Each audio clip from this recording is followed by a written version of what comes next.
Dans cette première vidéo sur la géométrie dans l'espace, il s'agit de se familiariser avec les noms des différents solides que vous devez connaître, ainsi que de la forme de leur patron.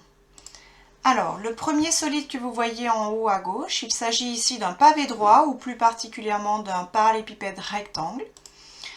Donc pour définir ce solide, on voit que c'est un solide qui comporte 6 faces, et dont toutes les faces sont des rectangles.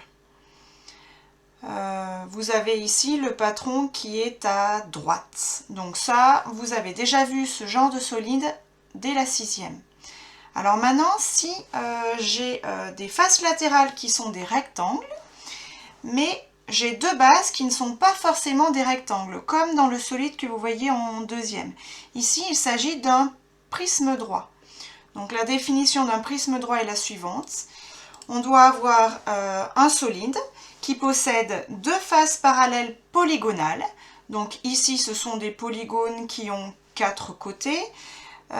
Et ensuite, toutes les faces latérales sont des rectangles. Vous avez ici le patron. Alors, je vais vous montrer également un autre genre de prisme droit. Donc, vous allez voir comment le patron se construit à partir du solide. Ici, vous avez un prisme droit à base triangulaire. Donc, on voit bien les deux bases qui sont parallèles, les triangles ABC et A'B'C'. Et maintenant, si je fais ouvrir mon prisme droit, on voit apparaître ici le patron, donc comme ceci.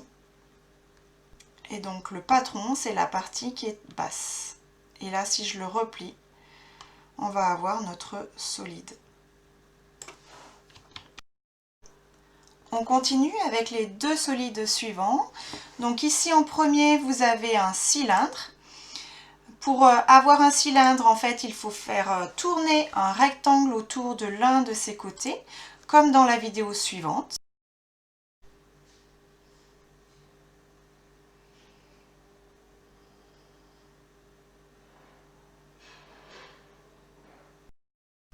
Vous avez également ici le patron du cylindre, donc qui est composé de deux cercles qui sont les bases, en haut et en bas, et ensuite la face latérale qui est un rectangle.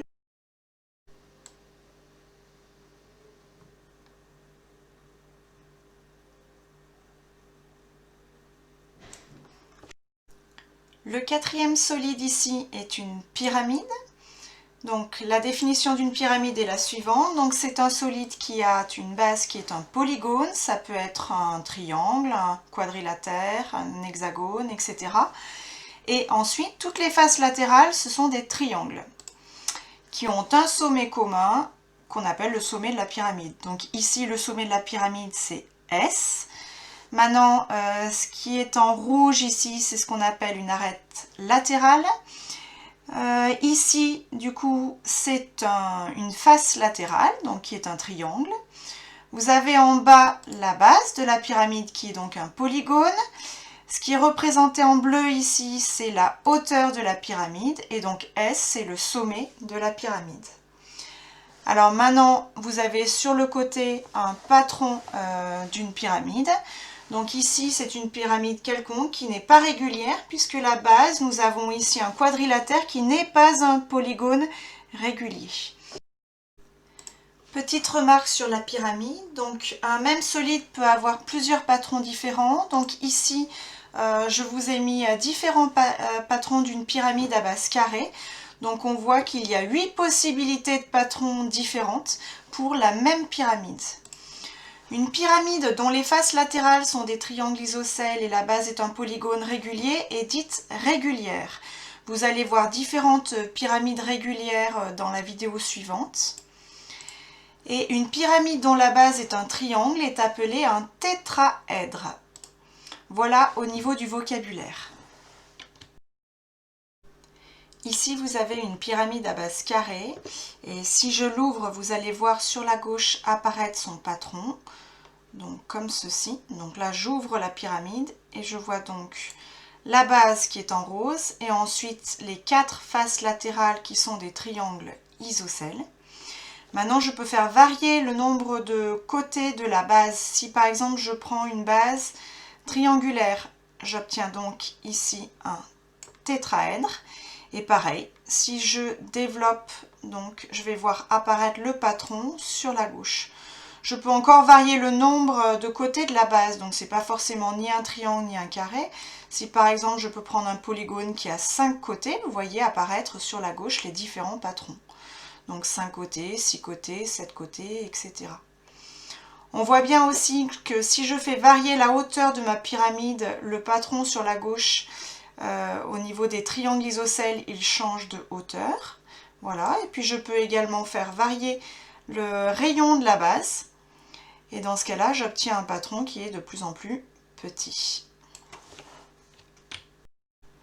Et enfin ici, le dernier solide, il s'agit ici d'un cône.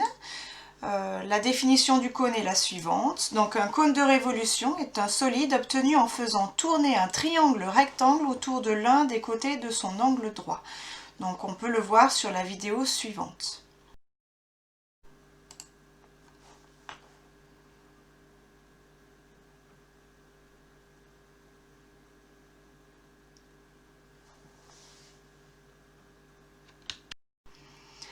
Si je regarde maintenant le dessin qui est à gauche, nous avons en haut le sommet donc, du cône.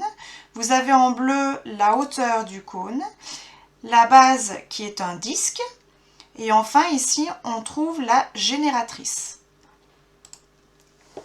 Donc maintenant si je regarde sur le patron qui est à droite, on retrouve ici la génératrice, et ici on a donc un arc de cercle dont la longueur doit exactement être égale à la longueur du cercle de la base ici. Voilà, donc vous allez voir sur la vidéo suivante comment on fait pour passer du cône à ce patron qui est donc composé d'une partie d'un disque et d'un disque de base.